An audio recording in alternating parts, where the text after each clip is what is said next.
தம்பி என்ன தேடிட்டு இருக்கீங்க? 8 கோடி தேடி இருக்க வாத்தியாரா.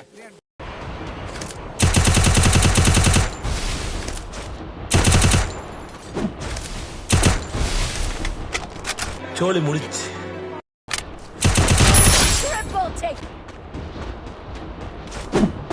நினைத்தேன் வந்தாய் 100 வயது.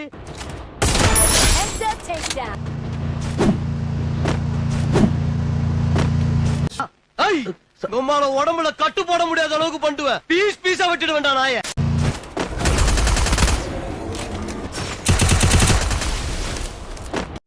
நேரா புண்ட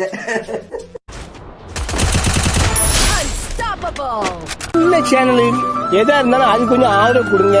உங்க பொண்ணான கையை கொண்டு அந்த பெல்ல தட்டிடுங்க. அவங்களுக்கு சப்ஸ்கிரைபர் 5-10 ஏறுனா அவங்க மனசு சந்தோஷப்படும்.